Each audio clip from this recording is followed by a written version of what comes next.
kasus itu kan kalau dilihat katanya ada 103 anak, 53-nya itu jadi korban kekerasannya. Sebenarnya kan 50-nya lagi itu juga korban disebutnya. Hanya saja secara psikis karena mereka menyaksikan. Kalau dalam Islam kan seorang wanita itu, satu wanita itu beban tanggung jawabnya kepada 4 laki-laki. Kepada ayahnya, kepada saudara laki-lakinya, anak laki-lakinya, dan juga kepada suaminya. Kita saksikan juga banyak sekarang fenomena fatherless ya, di mana laki-laki tidak berperan dalam keluarganya gitu ya. Ada tapi memang tidak berperan. Jadi dasar hak asasi manusia ini pun juga sudah pasti mewujudkan kesetaraan gender. Mau tidak mau itu. Hanya saja memang tidak secara tertulis disematkan bahwa dasarnya yakni feminisme, tapi mengarah ke sana. Aduh, anak saya rewel, saya nggak tahu gimana ngurusnya. Nah, Ya, karena mungkin jadi ibunya ibu dadakan gitu ya. betul. Nggak mempersiapkan diri. Punya anak sih punya anak, cuma tidak punya kemampuan untuk ngurus anak. Keluarga harus sakinah, mawadah, warohmah, ibu sebagai waratobatul bait, anak-anak menjadi lil muttaqina imama gitu ya, sebagaimana doa-doa itu kayaknya yang menjadi sangat jauh sekali dan tidak mungkin untuk difasilitasi dengan regulasi yang ada sekarang. Dasarnya tujuannya untuk mencari ridha Allah, kemudian juga dasar ketakutannya karena memang takut kepada Allah, kemudian fondasinya ketakwaan. Itu tidak ada yang mampu mengintervensi karena sistem adilnya itu lahirnya dari Allah, bukan dari perspektif manusia.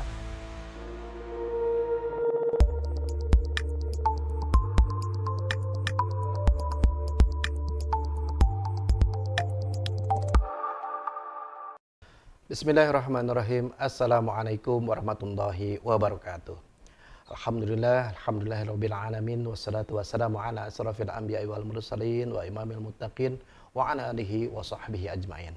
Pemirsa Royah TV ngaji ngerti ngaji kumaha dararamang sadayana. Masya Allah.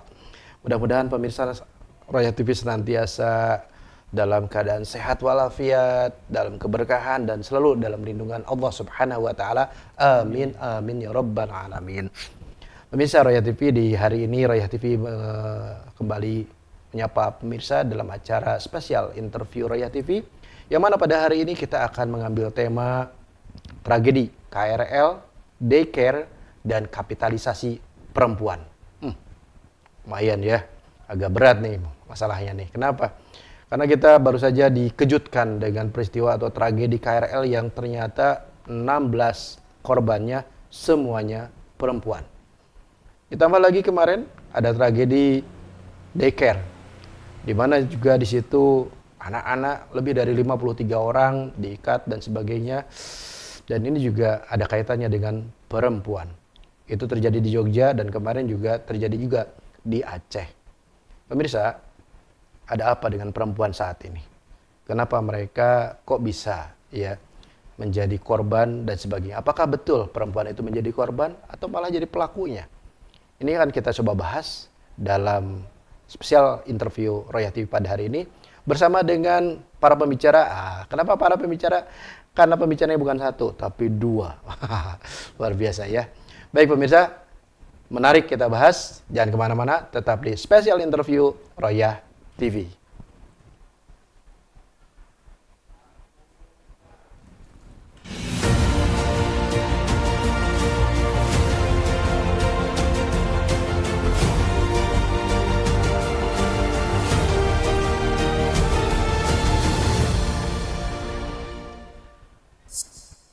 Baik, pemirsa Royah TV ngaji ngerti ngaji, jangan lupa like, comment, and share. Di hari ini spesial interview Royah TV dalam tema tragedi KRL, daycare, dan kapitalisasi perempuan. Bersama dengan Ustadz-Ustadz kita, yaitu Ustadz Ilman Silanas. Assalamualaikum Ustadz. Waalaikumsalam warahmatullahi wabarakatuh. Damang? Alhamdulillah. Alhamdulillah. Ya. Ustadz Ilman Silanas. Berikut juga ada Ustadz Afif Salahuddin. Ya. Assalamualaikum Ustadz. Waalaikumsalam warahmatullahi wabarakatuh. Damang? Alhamdulillah, luar biasa. Kalau Ustadz Ilman Silanas dari Links ya, Ustadz? Ya, Lingkar kajian strategis. Kajian Strategis Jawa Barat. Berikutnya ada Ini sebetulnya bukan Ustadz Apip, tapi lebih baik Bang Apip. Bang Apip. Ya. Bang Apip. Kenapa? Karena pengacara. Bang. Kalau biasanya kita panggil Bang Riki, nah sekarang ada Bang Apip ya sebagai ketua LBH Pelita Umat Jawa Barat. LBH Pelita Umat Pelita Jawa Umat Barat. Jawa Barat. Masya Allah. Terima kasih nih Ustadz-Ustadz semuanya sudah bisa hadir di Roya TV di tengah kesibukan ngisi sana sini melakukan kajian. Kesibukannya di Links Jawa Barat sekarang sedang ada kajian apa?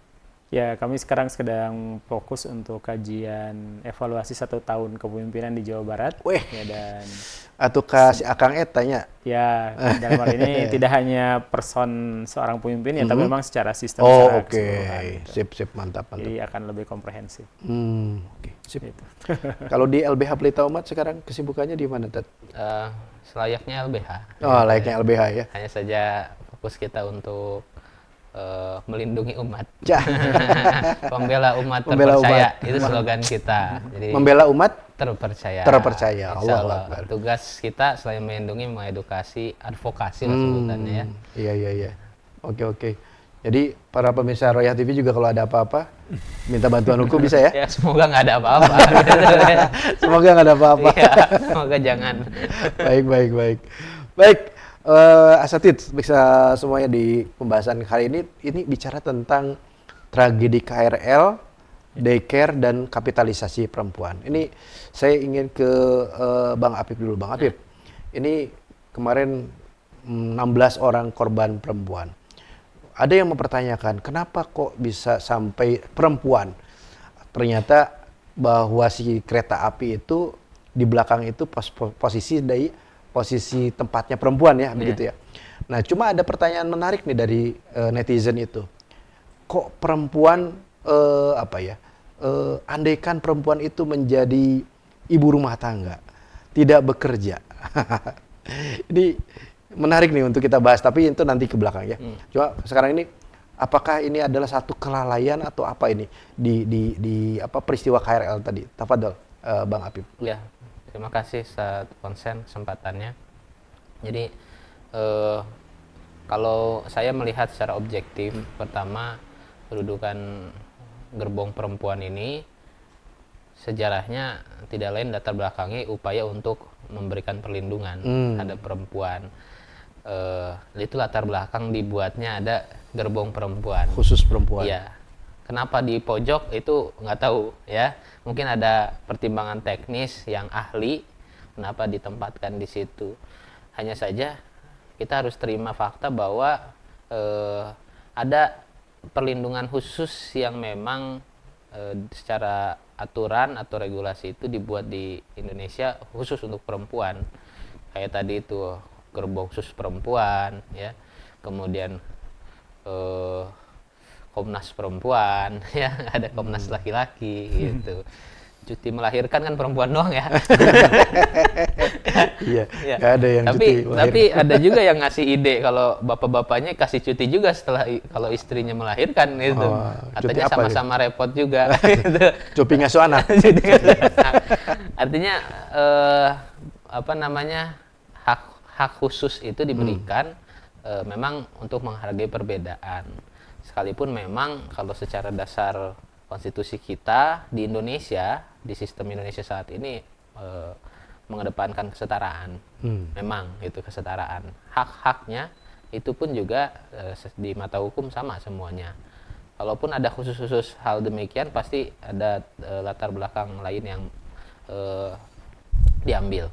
Nah, kejadian ini itu sebenarnya kalau saya lihat kita nggak bisa juga mengeneralisir yang di gerbong itu semuanya bekerja, tapi di jam pulang kerja itu kan biasanya pasti didominasi sama para pekerja. Ya. Sekalipun memang sempat lihat video ada yang sampai kursi roda, berarti kan mungkin bukan bekerja ya, Bukan hanya sudah, pekerja ya, gitu. mungkin juga sudah tua. Nah, saja memang difokuskan di situ gerbong khusus perempuannya. Tapi kita tidak bisa menggeser fakta bahwa perempuan yang bekerja saat ini itu memang cukup banyak. Ketika didorong oleh kondisi yang ada disebut sebagai terpaksa harus bekerja, itu banyak. Ketika memang didorong karena niatan ya karena memang ingin bekerja, itu juga ada banyak gitu. Buktinya kemarin yang yang kita turut berduka cita para korban-korban itu ada juga yang masih muda ya, mungkin baru lulus kuliah, ada yang baru kerja. Bahkan satu hal yang sangat miris itu sampai ada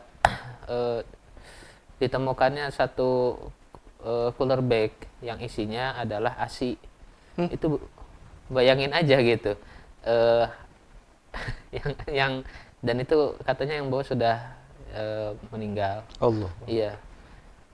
Itu saya miris dengarnya karena seorang ibu yang katanya itu baru beres cuti melahirkan dan baru mulai bekerja, tapi mau nggak mau harus memberikan ASI. Akhirnya harus pumping di tempat kerjanya dan memberikan ASI hasil pumpingnya ke anaknya yang selepas iya, kerja. selepas kerja yang memang mau tidak mau nggak bisa dibawa untuk bekerja.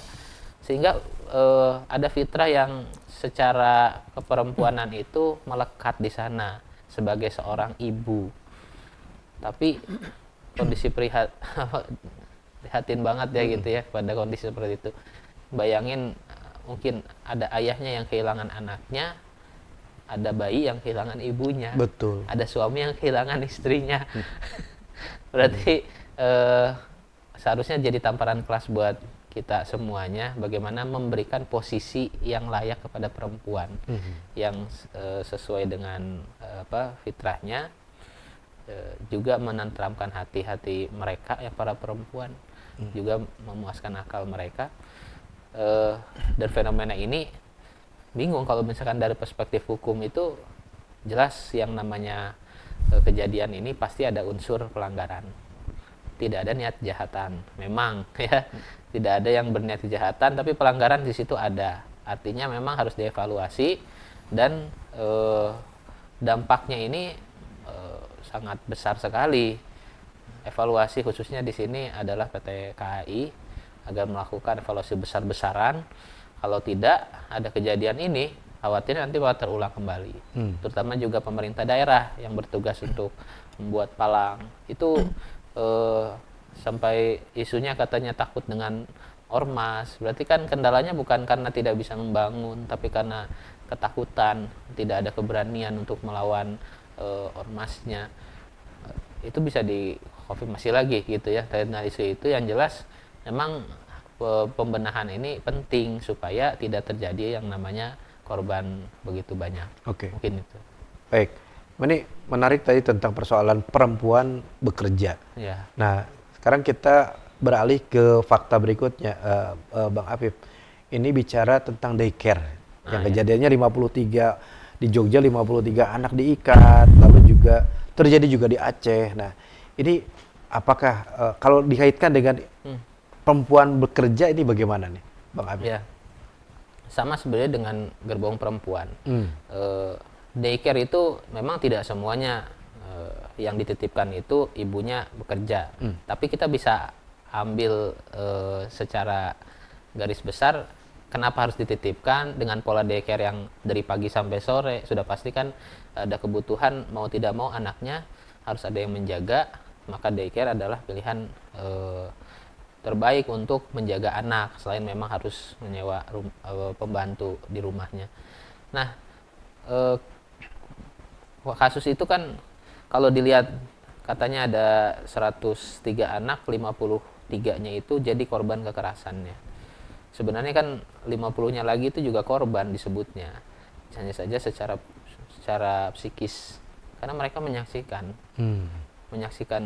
bagaimana temannya itu diikat gitu ya. Jadi fakta yang didapatkan 53 itu memang jadi korban secara fisik, kemudian ada 13 orang itu ditetapkan sebagai tersangka oleh kepolisian. Kemudian fakta yang ditemukan juga bahwa si Little Aresa ini yang di Yogyakarta itu dia tidak punya izin operasional usahanya, hanya bernaung di bawah izin yayasan, sedangkan aktivitas yayasan itu harus ada izin operasional kegiatannya. Kenapa izin ini penting? Karena izin ini dia itu berfungsi juga sebagai pengawasan. ya. Karena kalau tidak diawasi akhirnya kejadian kayak gini. Kemudian yang kedua, berfungsi sebagai sertifikasi orang yang melakukan usahanya. Gitu. Ini kan jadi problem juga, 13 orang itu, bahkan sebenarnya lebih kalau misalkan yang bekerja di sana. Hanya saja mungkin 13 itulah yang didapatkan oleh polisi.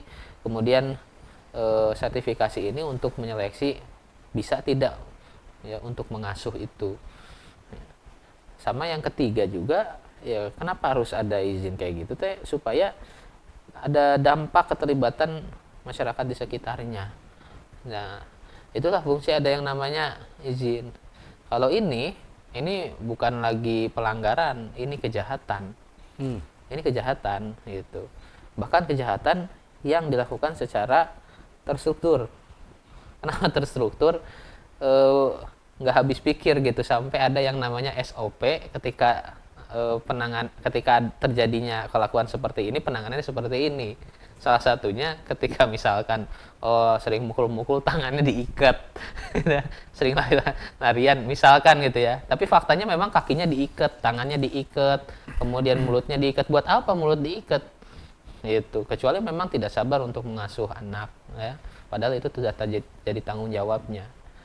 Sudah mah tidak sesuai hati nurani sebagai yang bertanggung jawab mengasuh, juga melakukan tindakan kekerasan terhadap anak, itu melanggar undang-undang di negara Indonesia. Jadi makanya ini miris gitu, cenderung miris. Yang awalnya berita duka kita dapatkan, ini kata KPAI sendiri. Yang lebih miris lagi ya sebenarnya pengaduan daycare ini itu hampir rutin, setiap tahun itu selalu ada. Itu ya. Jangankan setiap tahun, di bulan ini aja ada 2 fenomena pengaduan daycare. Nah, memang kata KPI ini salah satu fenomena yang cukup cukup jahat lah gitu, cukup jahat fenomena daycare-nya. Tapi di kejadian daycare yang lain pun juga sama. Bahkan ditemukan data banyak daycare yang tidak berizin juga. Nah, berarti kan fungsi pengawasannya nggak ada juga di situ. Iya. Takutnya nanti fenomena itu terjadi lagi. Nah, mungkin kalau dari sudut pandang kenapa ibunya boleh lah sama Ustadz Ilman Ya, dilanjutkan. Siap. Baik, terima kasih Bang Afif ya. Jadi kalau ada pertanyaan terakhir sebelum kita ke segmen berikutnya ke Ustadz Ilman. Ini berarti di sini si penyelenggara DLK itulah yang nanti akan terkena jerat hukum di hukum nasional ini. Seperti itu. Bukan hanya penyelenggara gitu ya, tapi yang turut ikut kontribusi di sana, yang mereka itu baik dalam keadaan memang sengaja maupun terpaksa gitu. Baik ini karena mereka semuanya dalam keadaan sadar. Emang ada yang bilang dipaksa, karena kalau misalkan berhenti nanti ada yang ditahan gitu, ijazahnya lah atau apanya gitu, sehingga ada ancaman. Kemudian juga jangan sampai disebarkan, nanti dikasih ancaman lagi. Ya, ini cukup berani, ada mantan karyawan yang berani membongkar itu, dan itu apresiasi yang luar biasa seharusnya dilakukan untuk jadi pelajaran daycare yang lain. Jika memang ada kejadian seperti itu, jangan takut untuk memberikan laporan, karena fenomena yang daycare little ini ya, ini luar biasa aneh gitu, dengan SOP yang cukup aneh. Nggak boleh kalau nganter sampai depan aja, nggak boleh sampai ini masih bayi gitu. Masih bayi. Terus juga kalau mau ngambil harus setengah jam sebelumnya konfirmasi. Bahkan ditemukan fakta sebenarnya di baju ini cuma pas mau difoto doang. Jadi miris banget gitu, sangat miris sekali. Sehingga siapapun itu pelakunya, mau yang punyanya, yang buat SOP-nya, maupun juga yang bekerja di situnya, kalau misalkan namanya tindakan kejahatan, apalagi kekerasan anak ini masuknya delik umum, itu kalau sudah terlihat kejadiannya, mending laporkan saja, supaya nanti ditindak sama polisi, langsung segera dieksekusi untuk diperiksa gitu. Karena nggak harus pengaduan kayak gitu, sebenarnya kasih tahu aja info gitu. Kemudian nanti pasti nanya buktinya mana, ini jelas. Oke, siap. Baik, terima kasih Bang Afif. Pemirsa Royal TV, apa yang disampaikan oleh Bang Afif Salahuddin luar biasa. Ya, bahwa ternyata fenomena KRL, tragedi KRL atau juga fenomena tadi ya tragedi daycare juga itu ada kesalahan di sini. Kesalahan tadi di kalau di KRL berarti itu pihak KAI-nya ya PT KAI yang terjadi kesalahan di sana. Di daycare itu berarti juga pihak daycare-nya yang menjadi kesalahan di sini, ada kesalahan SOP, izin dan sebagainya. Tapi apakah ada kesalahan di pihak ibu atau perempuannya yang bekerja? Kita akan coba bahas bersama dengan Ustadz Ilman di segmen yang kedua. Oleh karena itu pemirsa jangan kemana-mana, tetap di Special Interview Royah TV.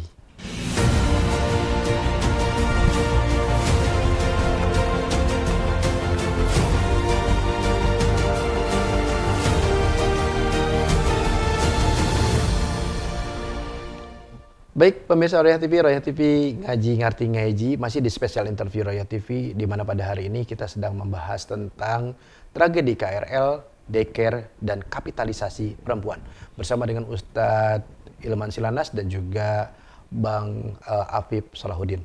Baik, kita ke segmen yang kedua, Ustadz Ilman. Ya. Tadi mendengarkan apa yang disampaikan oleh Bang Afif ya luar biasa fenomena-fenomenanya. Nah, menurut Ustadz ini bagaimana fenomena sekarang ini? Iya. Terutama kepada perempuannya ini gimana sih sebetulnya? Iya. Jadi kalau kita bicara masalah perempuan tentu tidak bisa bicara hanya perempuan single sebagai person sendiri gitu ya. Karena perempuan ini pasti memiliki ayah. Mungkin sebagian dari mereka punya saudara laki-laki. Mungkin juga sebagian dari mereka sudah bersuami. Dan juga mereka punya anak laki-laki ya. Jadi kalau dalam Islam kan seorang wanita itu, satu wanita itu beban tanggung jawabnya kepada 4 laki-laki. Kepada ayahnya, kepada saudara laki-lakinya, anak laki-lakinya, dan juga kepada suaminya. Jadi sebenarnya wanita itu harusnya hidupnya enteng. Oh. Karena ditanggung bebannya oleh 4 laki-laki. Ditanggung 4 laki-laki? Iya. Jadi sebenarnya seperti itu. Jadi wanita ini dalam Islam, dalam fikihnya ataupun dalam sirahnya itu terlihat dimuliakan ya, dan faktanya memang seperti itu. Di masa jahiliyah dengan masa Islam sangat berbeda status dan peran wanita, baik dari sisi hak-haknya dalam waris dan lain sebagainya, itu ternyata diangkat oleh Islam itu sendiri. Nah, jadi kalau kita lihat aspek kondisi wanita saat ini, khusus pada wanita muslimah yang ada di Indonesia, nampaknya sudah bukan sedikit lagi ya, tapi sudah memang nampaknya keluar dari rel, ya, keluar dari panduan yang seharusnya, ya, sehingga timbullah suatu kondisi kerusakan atau kondisi yang tidak sesuai dengan ekspektasi atau tidak sesuai dengan idealisme yang ada, gitu ya. Itu yang kita saksikan saat ini. Tapi sekali lagi itu bukan karena single wanita saja gitu ya. Tapi ini adalah gabungan dari suatu fenomena dampak dari kondisi ekonomi, dampak dari kondisi sosial, dampak juga dari kondisi politik yang ada saat ini gitu. Jadi apakah wanita ini menjadi korban? Ya, satu sisi. Tapi juga memang mereka pun mungkin menjadi salah satu pelaku yang memang melakukan kesalahan-kesalahan yang ada saat ini. Begitu juga dengan sisi laki-lakinya. Supaya adil juga ya kita bicara. Laki-laki pun mungkin bisa jadi pelaku dalam permasalahan ini, terlibat langsung dan berkontribusi atas kerusakan yang ada. Satu sisi lain mungkin mereka pun menjadi korban. Jadi nampaknya manusia-manusia di Indonesia sekarang itu ada 2 sisi yang memang harus kita perhatikan gitu ya. Nah, masalah kan garis merahnya itu diambil adalah kecelakaan yang muncul KRL yang memang akhirnya memakan korban banyak wanita karena gerbong yang dihantam oleh kereta agro itu kan paling belakang ya pada rangkaian KRL, di mana di situ adalah gerbong khusus wanita. Lalu juga ada yang kita melihat fenomena ternyata sangat banyak wanita yang bekerja, dan ini memang sudah dari dulu ya. Kereta ataupun transportasi umum kalau kita ikut naik di sana memang pasti dipenuhi oleh perempuan. Selain itu juga laki-laki pun sangat banyak sekali. Lalu benang merah yang kita ambil juga adalah dari kejadian daycare di Yogyakarta, di mana ada anak-anak yang menurut keumumannya itu mereka itu diasuh oleh ibunya gitu ya di rumah, dikasih makan, disusui dan sebagainya, tapi mungkin karena ada hambatan ibu tidak bisa mengurus anak, yang kemungkinan besar itu disebabkan oleh ibu-ibunya bekerja, akhirnya mau tidak mau mereka harus dititipkan ya ke daycare gitu ya.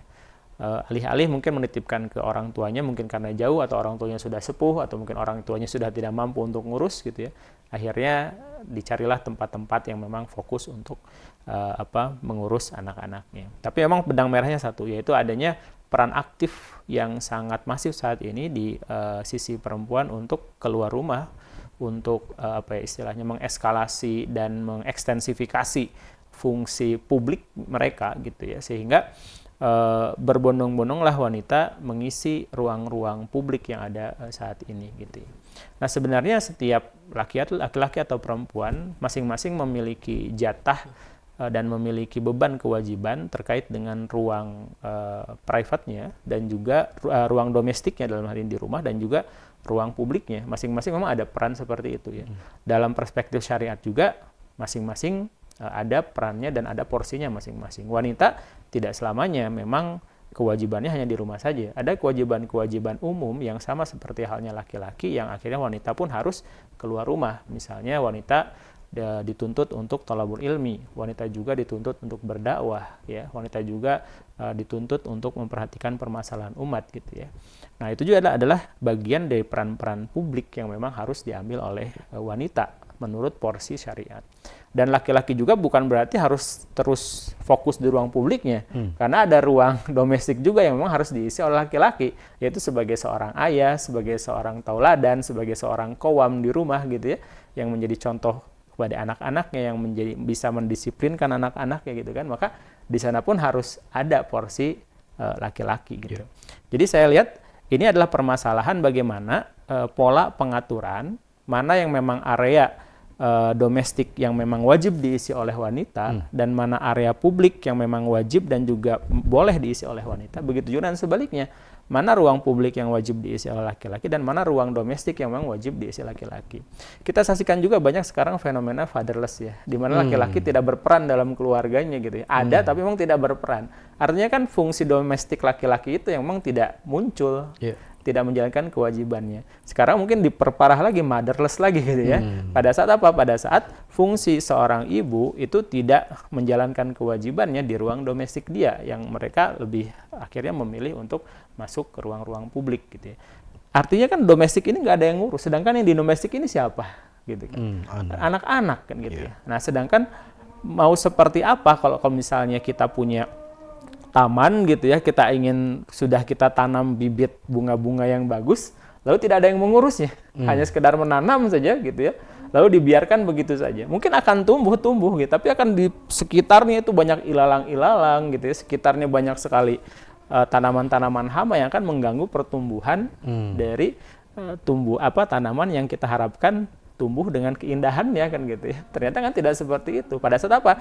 Pada saat si ruang taman itu tidak kita urus. Nah, ini yang terjadi di keluarga-keluarga di Indonesia saat ini, di mana baik laki-lakinya, baik suaminya ataupun baik istrinya, ayah dan ibunya semuanya ya lebih berperan di sektor publik ya. Maka anak-anak inilah yang menjadikan mereka itu hilang contoh. Anak-anak perlu diurus, iya. Anak-anak perlu dididik, ya. Tapi kalau misalnya tidak oleh ayah dan ibunya, berarti oleh pihak yang lain, gitu ya. Oleh pihak yang lain. Nah, beruntung kalau misalnya pihaknya bagus, pihaknya amanah, pihaknya baik dan sebagainya. Jadi ada dua area memang yang masing-masing baik laki-laki ataupun perempuan itu memiliki tugas dan fungsinya. Dan porsi untuk mana yang melakukan ini, peran siapa yang melakukan itu kan bagaimana rules dalam kehidupan itu.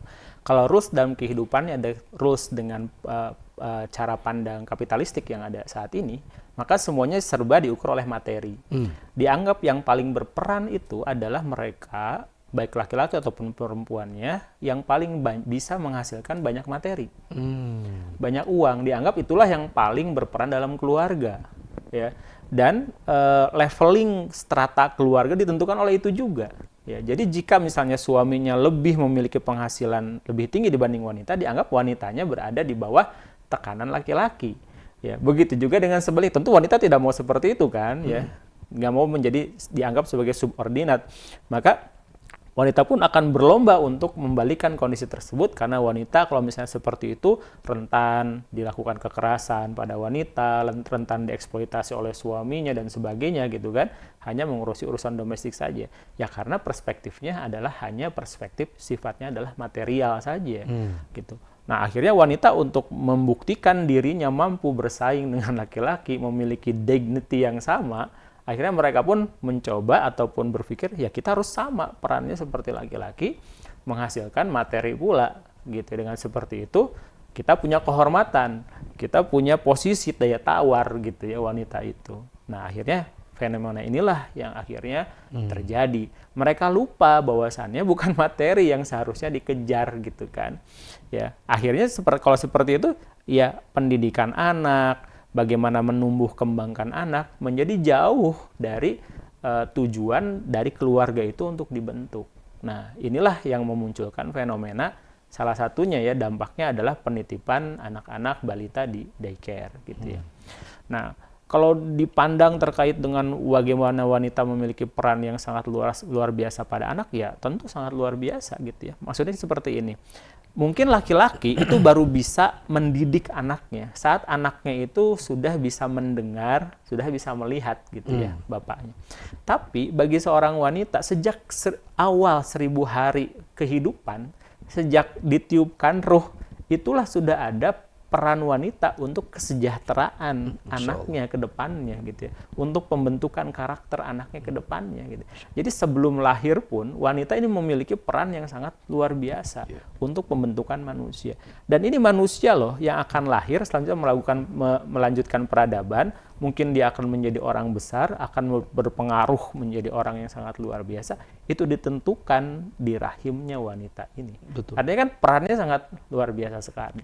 Nah karenanya kita harus lepaskan dulu tuh ya atribut-atribut dari sisi hal-hal yang sifatnya material untuk kita kejar. Kita mundur tarik ke belakang, apa sih yang seharusnya seorang wanita lakukan, laki-laki lakukan, menurut apa? Menurut aturan dari pencipta itu sendiri. Ya. Muslim sudah enak, yaitu apa? Sudah disiapkan tata aturannya, SOP-SOP-nya sudah lengkap gitu ya. Sehingga yang menjadi nilai dari tingkat peran dan juga tingkat kehormatan seseorang itu bukan materi lagi, tapi nilai ketakwaan.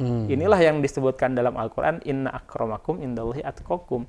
Jadi harus sebenarnya dikejar oleh laki-laki dan dikejar oleh wanita itu adalah mencapai puncak ketakwaan yang mampu mereka lakukan sepanjang kehidupannya gitu ya, dengan semaksimal mungkin. Nah, dengan seperti itu kehidupan akan tertata nih gitu. Oke, Ustaz, saya potong punten. Ini kalau misalkan ada fenomena seperti ini terutama dari ibu-ibu atau perempuan yang bekerja. Kalau saya nggak bekerja, uang suami kurang. Ya. Kalau saya nggak bekerja, bagaimana dengan anak-anak saya? Bagaimana dengan cicilan ini, cicilan? Itu akhirnya saya bekerja itu karena terpaksa, karena suami tidak cukup. Nah, ini gimana, Ustaz? Ya, jadi saya melihat harus dibedakan antara dua kondisi ya. Antara memang tadi wanita yang memang benar-benar dalam kondisi keterhimpitan ekonomi. Iya, betul.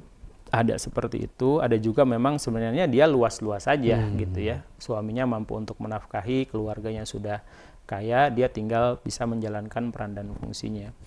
Nah, untuk yang krusial ini fenomena yang pertama ya.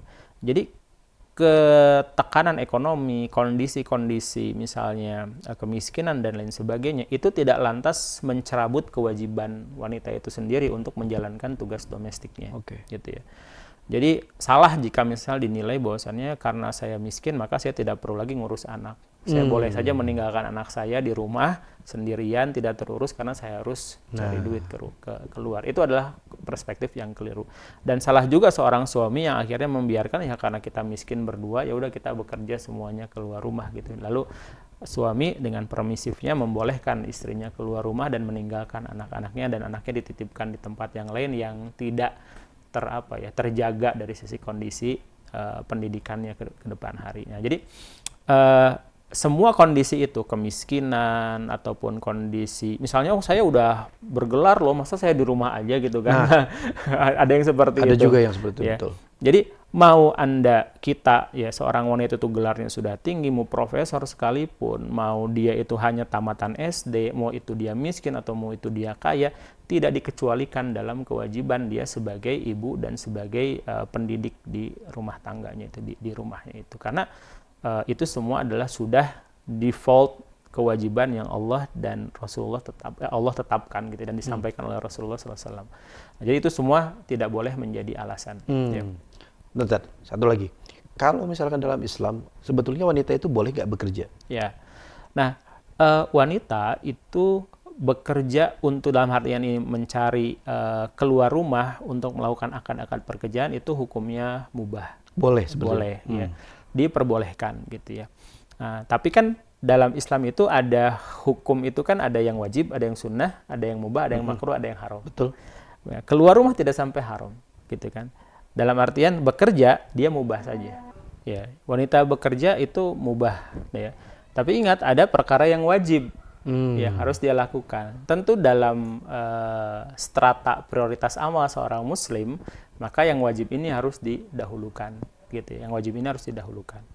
Nah, maka wanita-wanita yang akan bekerja keluar rumah, ya seyogianya mereka harus memperhatikan, ya, apakah kewajiban ini bisa dijalankan ataukah malah akan terabaikan. Jika kewajiban ini malah terabaikan, maka keluar rumahnya itu menjadikan ini terlalaikan kewajiban ini sehingga dia bisa dianggap sebagai melalaikan kewajiban. Ya. Nah, nanti terkait dengan apakah dia lantas akan berdosa dan sebagainya, bagaimana, ya nanti kita lihat variabel apakah suaminya dia bisa mengurus dan sebagainya, ya, yang sehingga bisa jadi ada kontribusi suaminya dalam hal ini gitu ya. Nah, tapi saya juga coba menajamkan lagi hal-hal yang sifatnya pekerjaan wanita ini ya, karena mau tidak mau di sektor-sektor publik ya ada pelayanan yang harus wanita ke wanita. Oh, oke. Gitu ya. Menarik ini. Misalnya di rumah sakit, perawatan, gitu ya. Perawatan katakanlah persalinan. Ya. Maka akan lebih nyaman ya dan akan lebih diprioritaskan tentu dalam Islam juga bahwasannya yang mengobati wanita adalah wanita lagi. Betul. Dalam persalinan karena harus membuka urat kan. Gitu ya. Maka jika sektor publik ini memang membutuhkan wanita yang bekerja di sana karena ada kewajiban syariat lain yang memang mengharuskan itu semua, maka wanita ini boleh dalam artian direkrut oleh negara, diperbolehkan dan malah dibuka lapangan pekerjaan untuk bekerja di sektor-sektor tersebut. Ya. Contoh lagi misalnya guru-guru untuk anak-anak usia dini gitu ya. Kayak TK, SD mungkin ya. Yang memang perlu untuk adanya guru wanita atau guru olahraga. Ya. Yang mungkin akan mengajari wanita keterampilan senam dan sebagainya, yang mungkin pakaiannya harus khusus, yang tidak boleh ada laki-laki lain. Gitu. Si muridnya itu ya, perempuan. Muridnya perempuan, maka gurunya pun pasti akan dituntut adanya guru perempuan. Atau jasa-jasa konseling, ya, psikologi, yang memang harus berdua berbicara, mengungkapkan isi hatinya gitu ya. Yang akhirnya di sana diperlukan adanya wanita untuk melayani wanita lagi. Ya. Jadi ada segmentasi seperti itu di area publik. Dan ini syariat pasti akan mendorong wanita untuk masuk ke area sana. Tapi tetap akan dihitung bagaimana nanti urusan di keluarganya. Karena di urusan keluarga ini kan misalnya anaknya hanya satu. Dia ditakdirkan memiliki anak hanya satu. Sudah gede, sudah bisa mandiri gitu ya. Anaknya mungkin sudah menikah dengan yang lain, dia di rumah kan, gitu. Oke, ada kewajiban dia di rumah, tapi selebihnya waktu dia bisa gunakan untuk di luar rumah untuk menjalankan kewajiban di area publik lainnya, gitu ya. Misalnya ada kewajiban berdakwah, menuntut ilmu, gitu ya. Kewajiban juga tadi untuk misalnya ada pekerjaan-pekerjaan khusus yang harus dia lakukan, ya maka itu boleh dia untuk terlibat di situ. Jadi sebenarnya hukum asalnya adalah warabatul bait, ya. Tapi ada nanti kebutuhan-kebutuhan publik yang itu harus diisi juga oleh para wanita gitu ya. Gitu. Satu lagi, Ted. Itu kalau misalkan perempuan itu bekerja dengan tadi sektor-sektor tadi yang memang diharuskan atau bukan diharuskan lah, lebih diprioritaskan perempuan itu. Nah, berarti kalau misalkan dia punya anak, bagaimana? Apakah ada daycare dalam Islam? Oh iya. Nah, sebenarnya fenomena menitipkan anak di usia dini ini bukan fenomena sekarang. Oh, gitu. Rasulullah saja kan dititipkan. Hmm. Ya, misalnya Rasulullah di usia 7 tahun dititipkan ke Halimatus Sa'diyah. Ya. Atau misalnya disusukan awalnya gitu kan. Ya, jadi ada kultur-kultur budaya-budaya di berbagai macam di dunia ini ya. Mungkin yang akhirnya anak itu akan dititipkan ke pihak lainnya yang dianggap itu akan membantu untuk tumbuhkan kembang anak itu sendiri gitu. Bukan dalam rangka abandon, bukan dalam rangka mengabaikan anak itu, bukan dalam rangka meninggalkan anak, tapi dalam rangka bagaimana anak itu bisa mendapatkan udara yang segar, udara di perkampungan, mempelajari bahasa-bahasa Arab yang kalau dulu mah kan zaman Rasul yang murninya seperti apa yang tidak terkotori oleh bahasa-bahasa di kota gitu ya, dititipkan ke kampung gitu ya. Nah jadi itu semua mungkin ada fenomena-fenomena yang seperti itu di berbagai macam kultur budaya di masyarakat dunia ini gitu ya. Tapi memang untuk kondisi sekarang ini motifnya itu bukan itu. Bukan karena itu ya. Bukan. Lebih. Tapi memang motifnya itu karena nggak ada waktu untuk ngurus anak gitu ya. Nggak ada waktu ngurus anak karena kesibukan pribadi gitu ya, yang akhirnya harus dititipkan. Mungkin ada sebagian keluarga, mungkin ibunya sudah meninggal, ayahnya bekerja, ya oke gitu ya. Atau misalnya ibunya sakit dan sebagainya, nggak ada saudara dititipkan. Tapi memang kalau misalnya adalah karena alasannya tidak ada waktu untuk mengurus anak, itu nampaknya anak dijadikan perkara kesekian ya, prioritas kesekian yang seharusnya menjadi prioritas utama dari seorang ibu, karena amanah utama yang Allah titipkan kepada seorang wanita ya anak-anaknya gitu ya. Nah ini yang memang perlu untuk kita perhatikan. Jadi mungkin nanti ada yang beralasan Rasul aja dititipin, juga dititipin gitu kan. Betul. Nggak dalil gitu ya. Nggak dalil gitu. Ya. Tapi memang beda motif gitu ya. Iya. Kenapa orang Arab jahiliyah dulu menitipkan anak-anaknya ke keluarga-keluarga desa, karena supaya mereka terbiasa dengan bahasa yang memang murni, tidak tercampur gitu ya, mendapatkan udara yang lebih baik dan sebagainya, makanan yang lebih baik gitu. Oke, mantap. Baik. Terima kasih Ustadz Ilman.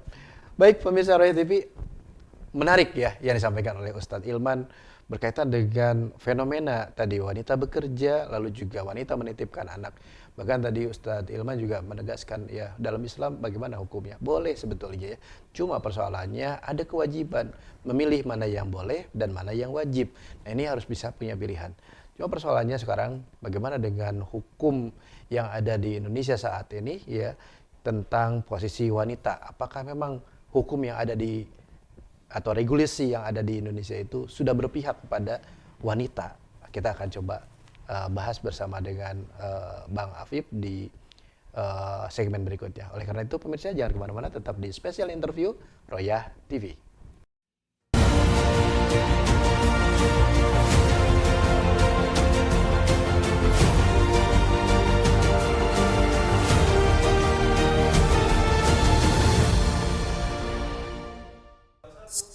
Baik pemirsa Royah TV, ngaji, ngerti, ngahiji, jangan lupa like, comment, and share. Dan pada hari ini di special interview sedang membahas tentang tragedi KRL, daycare, dan kapitalisasi perempuan.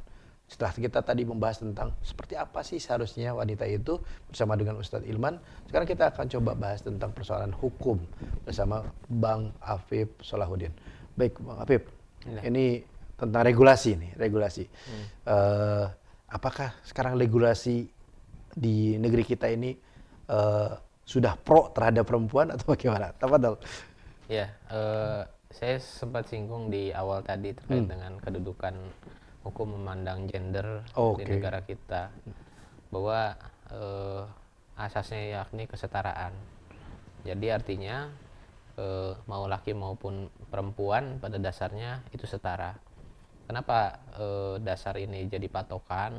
Karena yang mendorong dari adanya tujuan dibentuknya hukum di negara kita ini, asas dasarnya itu adalah hak asasi manusia atau prinsip HAM yang memang dibentuk dari Barat ya sebetulnya, yang juga diakui juga akhirnya di negara Indonesia ini menjadi dasar utama dalam mendudukan baik itu implementasi hukum penegakan hukum maupun juga tadi pembuatan hukum. Ya, jadi dasar hak asasi manusia ini pun juga sudah pasti mewujudkan kesetaraan gender. Mau tidak mau itu. Ya. Hanya saja memang tidak secara tertulis disematkan bahwa dasarnya yakni feminisme, tapi mengarah ke sana.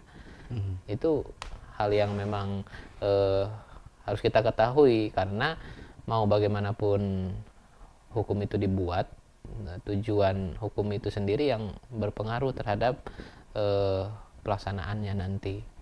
Jadi makanya yang dimaksud dengan gerbong harus dipisah, ya itu hal-hal teknis yang sebenarnya latar belakangnya bukan untuk memberikan jalur sesuai fitrahnya, gitu.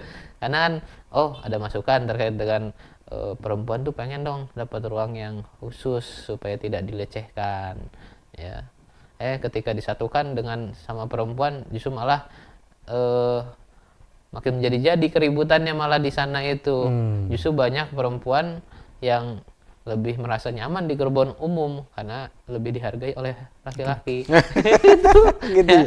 Daripada di gerbong perempuan yang sesama perempuan dianggap setara, akhirnya sama-sama rebutan.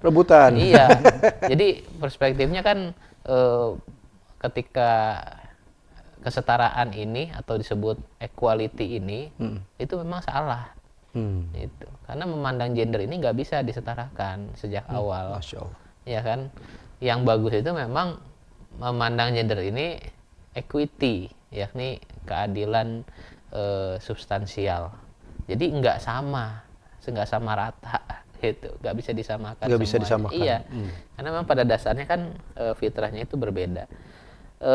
Terus bagaimana regulasi yang ada saat ini? Ya demikianlah. Ketika tidak ada batasan untuk menyetarakan semuanya, maka tidak ada batasan juga untuk membedakan antara laki-laki dan perempuan. Tidak ada. Sehingga mau dibentuk Komnas laki-laki pun menurut saya nggak ada ininya gitu, nggak ada pengaruhnya. Karena memang ujung-ujungnya di mata hukum kita di negara kita itu semua dianggap setara gender itu. Ya dalam perspektif Islam udah jelas itu konsekuensi yang buruk sebenarnya, kan? Karena sejak awal Islam pasti memandang laki-laki dan perempuan itu adil tidak setara, tapi adil sebagaimana substansinya. Itu ya karena tujuannya juga salah, jadi regulasi yang dibuat pun salah. Kita nggak bisa berharap juga keadilan antar gender ini bisa terwujud. Atau mungkin nggak terjadi begini, seorang perempuan dilarang sama suaminya, lalu perempuan itu ngadu karena dilarang suaminya keluar rumah atau bekerja di luar. Bisa terjadi begitu ya? Bisa, itu banyak juga. Banyak terjadi gitu. Iya. Padahal fitrah dalam Islam kan bukan prioritas. Jadi ya yang dipengaruhi oleh tadi suatu hukum itu dibuat, tujuannya aja, tujuan sosialnya itu sudah salah. Itu yang jadi ancaman sosial kita. Perceraian aja kan lebih banyak perempuan yang meminta cerai. Iya. Allah dari perkara pengadilan itu sekian, kalau nggak salah 10 juta dalam setahun perkara pengadilan itu 7 jutanya itu peradilan agama. Ya umumnya cerai semua. Dan dari, itu secara regulasi nggak ada masalah? Ya nggak ada masalah. Ya, karena memang tadi itu berbicara hukum terlalu formal, tapi ternyata yang lebih penting adalah tadi substansi, kenapa tujuannya, kenapa bisa ada fenomena kayak gini. Itu di mata kejahatan pun juga bukan berarti yang jahat itu banyak laki-laki. Dulu pernah ada kasus jual beli anak. Setelah ditangkap, ternyata pelakunya ibu-ibu. Pelakunya ibu-ibu, itu jual beli anak sampai pulau mana gitu kan. Jadi masuk juga daycare, sama juga itu yang pemiliknya itu juga ibu-ibu juga gitu kan. Artinya kejahatan yang terjadi saat ini itu bukan karena perbedaan gendernya, tapi tujuan sejak awalnya membentuk sistem sosialnya itu sudah salah. Sudah salah. Ketika kesalahan itu dibentuk, maka apalah arti regulasi? Apalah arti regulasi untuk menciptakan ini? Saya juga lihat kalau mau mengkritisi di Indonesia ini kan sebenarnya ada Undang-Undang Nomor 35 tahun 2014 itu tentang kekerasan terhadap anak itu, perlindungan anak. Situ juga kan disebutkan bahwa yang melakukan kekerasan terhadap anak dipidana sekian tahun. Itu kesannya lebih kayak reaktif. Reaktif. Sedangkan tadi saya dengar penjelasan dari Ustadz Ilman, ternyata Islam itu upaya perlindungan anaknya dalam konteks preventif. Betul. Itu bukan reaktif, bukan nunggu kasus dulu, tapi sejak awal sudah memperhatikan substansi seorang anak, kemudian peran orang tua dan sebagainya. Itu dipandang sebagai satu hal yang penting. Kalau di Indonesia ini saya dapat temuan menarik. Saya kan sering nanganin cerai, beberapa cerai. Itu kan ini gimana sih? Kalau cerai itu kan pasti berdampak buruk dengan keluarga. Indonesia fokus nggak sih nanganin keluarga? Nah, saya bisa bilang Indonesia nggak fokus nanganin keluarga karena lembaga yang ngurus keluarga ini ada namanya BKKBN. Ya. Tapi saya baca visi misi BKKBN itu nggak ada satupun kata keluarga. Wih, gitu? Beneran itu. Itu nggak ada. Jadi, padahal nama lembaganya ada keluarganya, tapi visi misinya itu nggak ada. Itu saya juga bingung. Ya gimana nggak rusak gitu ya. Perceraian di mana-mana gitu. Jangankan untuk memperbaiki pemeliharaan anak. Memelihara pasangannya sendiri pun juga nggak salah sekarang. Gitu. Gimana kemudian anaknya makin masalah lagi kan, makin bebas, pergaulan bebas di mana-mana, pelecehan seksual, kekerasan seksual, kasusnya terus bertambah. Betul. Padahal Indonesia udah punya undang-undang TPKS, tindak pidana kekerasan seksual, tapi tiap ini selalu bertambah terus kasusnya. Jadi buat apa regulasi? Ternyata yang terpenting dari sebuah regulasi itu tujuan adanya sistem itu sendiri. Itu pentingnya. Ya, oke. Menarik. Terima kasih Bang Habib.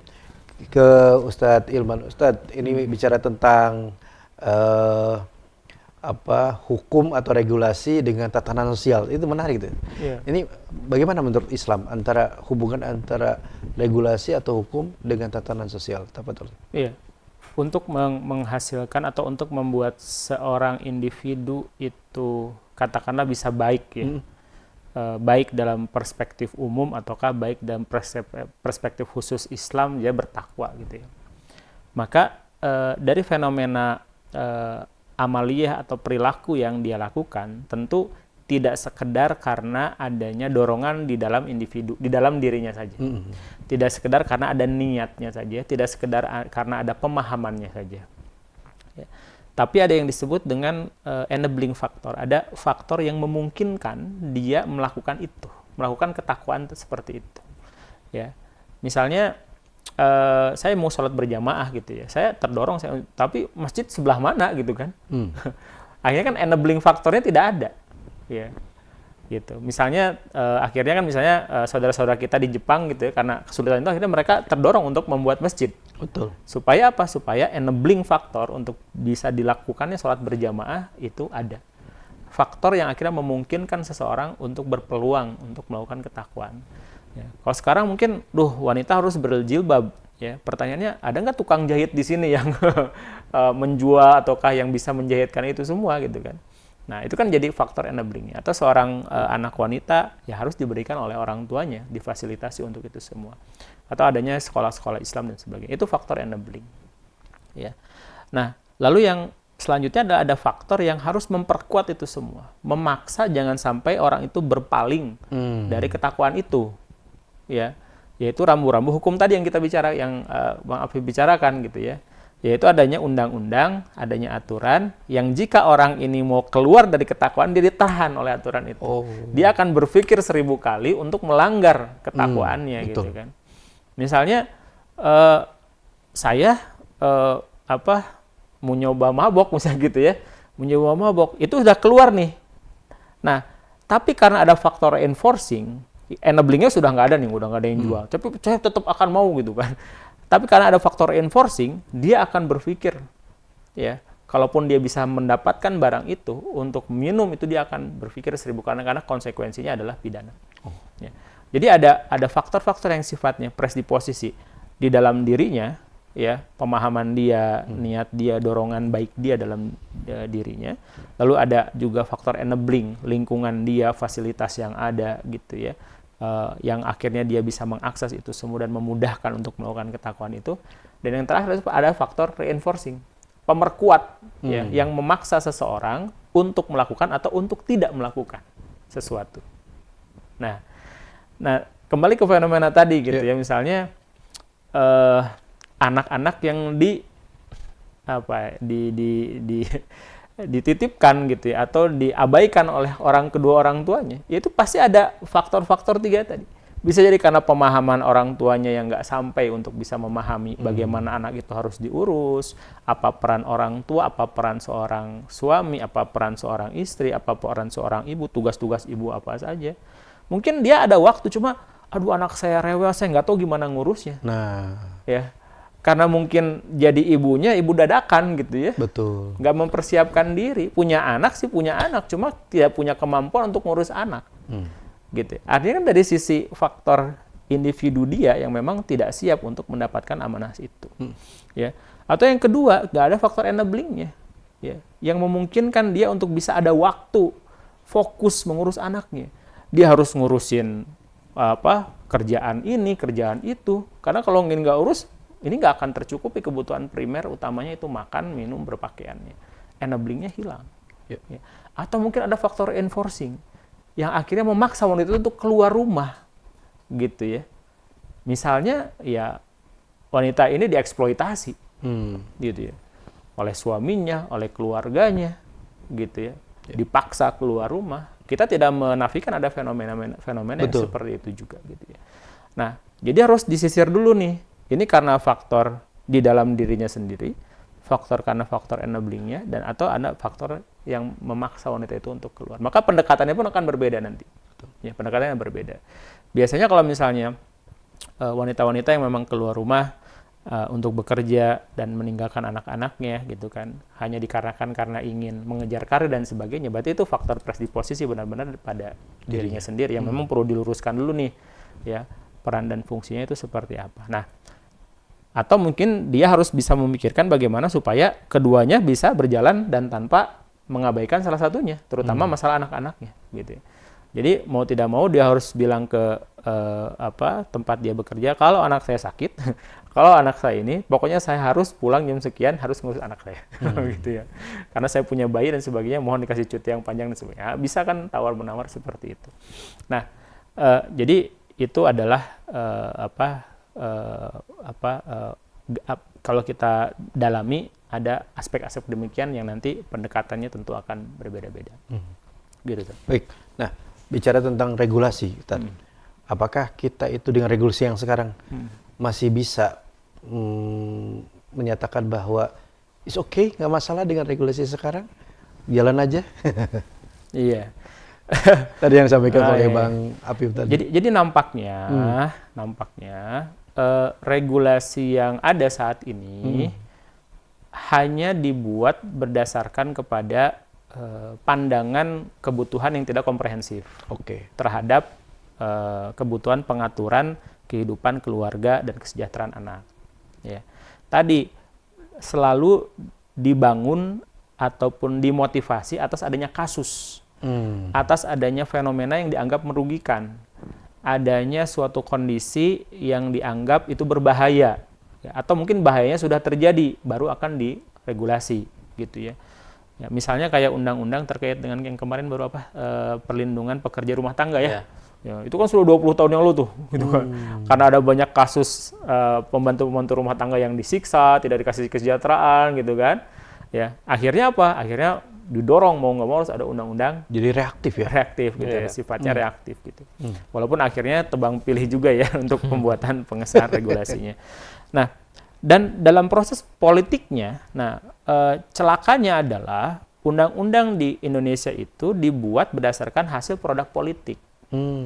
Yang dimana produk politik ini tentu ada tawar-menawar politik praktis yang akhirnya muncul, yang mungkin akhirnya akan menghilangkan substansi dan inti dari undang-undang itu.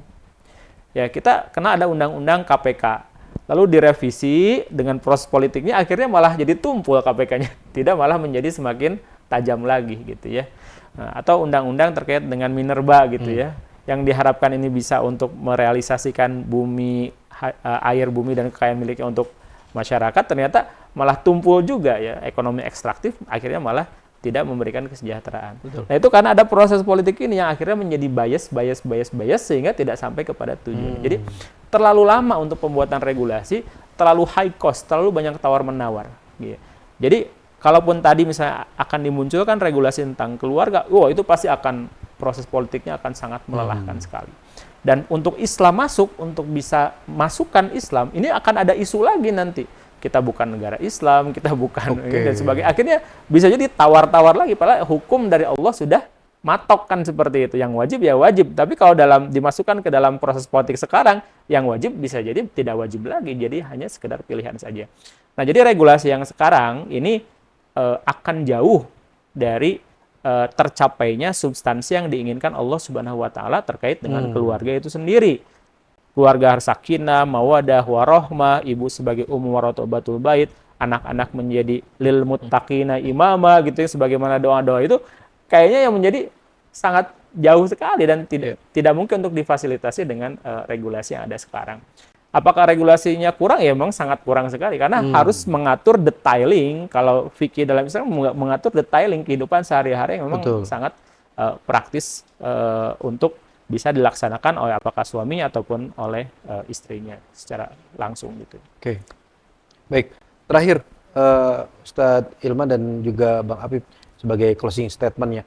Kira-kira bicara tentang kapitalisasi perempuan, lalu juga nanti ke depannya seperti apa yang mesti dilakukan oleh umat Islam pada saat ini? Tafadhal, Bang Apip. Iya. Dari perspektif hukum nasional sudah jelas ya, kita sulit untuk berharap lahirnya hukum yang bisa mewadahi pengaturan secara secara manusiawi kepada kita selaku manusia, bahkan apalagi kita kepada umat muslim. Karena memang sejak awal Islam itu tidak dijadikan sebagai dasar dalam pembuatan hukumnya, apalagi hukum sosial. Itu tidak. Jadi pengaturannya itu dasarkan pada keumuman, dasarkan pada aktivitas dan juga kepentingan umum, yang kepentingan umum itu akan bersifat berpihak kepada kepentingan materi. Maka materialistik itu akan menjadi dasar dari sistem sosial kita. Hedonisme, gitu ya, liberalisme, itu menjadi dasar. Jadi apa gunanya ada regulasi? Kan banyak yang kemudian bilang, nanti ini di penjaranya cuma berapa tahun, gitu ya, yang pelaku kejahatan. Padahal bisa dimuat dengan pasal berlapis itu, pasal kekerasan anak, pasal penganiayaan, pasal penelantaran, termasuk juga yang dilakukan secara terstruktur kejahatan. Jadi pasal berlapis itu kan sangat bisa menguatkan hakim untuk memberikan hukuman yang berat. Tapi masyarakat tetap pasti akan menduga hukumannya bakal ringan nih, gitu. Itu kan kerusakan yang sudah mengakar di tengah-tengah kita terkait dengan sistem sosial yang hasil konsekuensi dari sistem hukum kita. Sedangkan dalam Islam yang saya pelajari juga karena belajar di hukum Islam, itu luar biasa perbedaannya. Sangat luar biasa sekali perbedaannya. Dasarnya tujuannya untuk mencari ridha Allah, kemudian juga dasar ketakutannya karena memang takut kepada Allah, kemudian fondasinya ketakwaan. Itu tidak ada yang mampu mengintervensi karena sistem adilnya itu lahirnya dari Allah, bukan dari perspektif manusia. Kalau kayak gini, gimana pelaku kekerasan anak yang terjadi di daycare? Kan bisa dihukumi dengan kisos. Ya. Kalau dengan kisos kayaknya masyarakat puas deh, gitu. Kalau saya jadi jaksa penuntut umumnya, saya minta ke hakim itu sesuai dengan undang-undang kan 8 tahun. Tapi saya minta hakim tolong penjara 8 tahun dalam kondisi kaki diikat, tangan diikat, mulut ditutup tapi gitu loh. Bisa nggak? Jarang rasanya. Iya, biar ngerasain gitu loh. Ya kan? Biar ngerasain dia melakukan Hal yang kekerasan, sama ya. hal yang sama kepada bayi kan. Hmm. Gitu. Ya kalau sampai bayinya terbunuh ya dibunuh juga lah harusnya. Hmm. Ini memang kejadiannya tidak sampai ada yang terbunuh, tapi disiksa dalam kondisi itu. Bahkan kalau bisa 24 jam itu mulut ditutup kecuali ketika makan saja. Karena itu juga yang dilakukan pada bayi-bayi itu kan. Maka masyarakat bakal puas dengan kisos itu. Kemudian ada diat, suruh bayar denda juga ya, atau dengan takzir, hukuman-hukuman yang disesuaikan dengan kejahatannya ya. Itu sangat ini kayak konsepsi Islam ini luar biasa. Hanya saja seperti ada tembok besar yang tidak bisa mempengaruhi dari sistem hukum yang ada saat ini. Ya, saya cuma bisa menjelaskan saja gitu ya. Langkah yang bisa kita lakukan sesuai dengan koridor masing-masing, peran kita di mana. Oke. Itu wallahu a'lam bishawab. Baik, terima kasih Bang Habib. Ustaz Ilman bagaimana? Ya. Kehidupan dengan pola materialistik dan pola kapitalistik ini kan ruwet ya. Ruwet. Satu sisi memang wanita harus diminta untuk keluar rumah, didorong untuk keluar rumah untuk produktif gitu ya. Tapi juga hak-haknya tetap harus terpenuhi. Akhirnya harus ada cuti melahirkan, cuti haid dan sebagainya, yang justru cuti-cuti itu malah mengurangi produktivitas dia gitu kan. Jadi kadang saya lihat ada keruwetan yang akhirnya dibangun. Keluarganya akhirnya ditinggalkan, akhirnya anak-anak ditinggalkan, harus diurus sama wanita lagi. Wanitanya punya anak, ditinggalkan lagi anaknya. Terus aja seperti itu kan gitu ya. Jadi untuk bisa mengurus anak harus ada wanita yang meninggalkan anak-anaknya. Nah ini yang memang fenomena yang memang sudah ruwetnya. Kalau kita, misalnya saya punya benang yang kusut, yang saya akan lakukan adalah tidak memperhatikan kekusutannya, tapi saya akan mencari ujung pangkalnya di mana. Ujungnya nggak akan kusut gitu. Nah, kalau ujungnya ini sudah kita bisa dapatkan, ya kita akan sedikit-sedikit bisa mengurai dari kekusutan benang yang ada. Ujung pangkalnya itu apa? Yang dalam kehidupan kita adalah, ujung pangkalnya adalah untuk apa kita hidup di dunia. Masya Allah. Ya. Nah, kalau itu aja udah kusut, pasti akan. Tapi kalau kita, alhamdulillah, Indonesia masih mayoritas muslim, masih ada kesadaran beragama, masih ada keimanan, masih sadar bahwa tugas dia adalah ibadah. Nah, kalau kita pegang ujung pangkalnya, yaitu tujuan kita ibadah, ayo kita coba urai nih. Anda kusut di sini, kenapa Anda kusut dalam urusan rumah tangga gitu kan, anak-anak terabaikan, kenapa? Oh, peran seorang suaminya seperti ini, peran seorang istrinya, ibunya. Coba kita urai. Coba sekarang masing-masing menjalankan peran dan tugas sesuai dengan kewajiban dari Allah Subhanahu wa taala. Terurai itu satu. Ya. Oh, nanti gimana masalah bisnisnya atau penghasilan kurang? Oke, kita dorong laki-laki untuk lebih produktif. Ya, kita dorong juga negara ini agar lebih memfasilitasi, memberikan lapangan pekerjaan yang sangat luas kepada warga negaranya, sehingga laki-laki bisa produktif gitu ya, dengan membuka keran-keran permodalan yang jauh daripada riba kan gitu ya. Akhirnya terurai lagi, satu persatu terurai. Yang penting ujung pangkalnya ini loh, ya, yaitu apa? Tujuan kehidupan kita adalah untuk beribadah kepada Allah Subhanahu wa taala. Ya, karena dari benang kusut yang ada pasti ada satu bagian tidak kusut, yaitu ujung pangkalnya. Ujung pangkal. Gitu.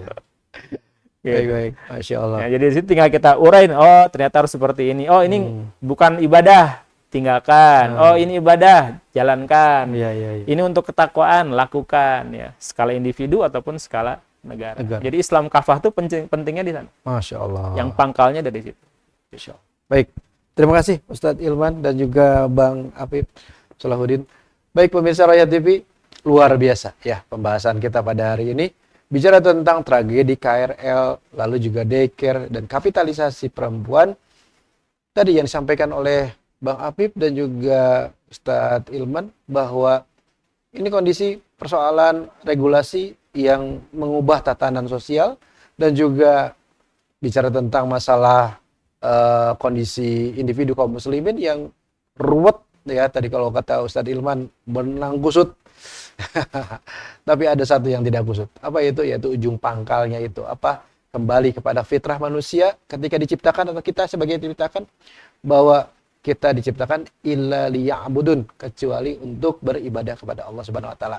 Pemirsa, yuk kita sama-sama berjuang beribadah dengan menerapkan Islam secara kafah dalam bingkai khilafah ala minhajul nubuwah. Dan tentunya ini pembahasan daging semua. Share ya kepada saudara-saudara kita supaya kita semua punya andil nanti sebagai orang-orang yang sama-sama berjuang. Oleh karena itu, saya Podsensitif Probito bersama dengan kerabat kerja Royah TV mohon undur diri.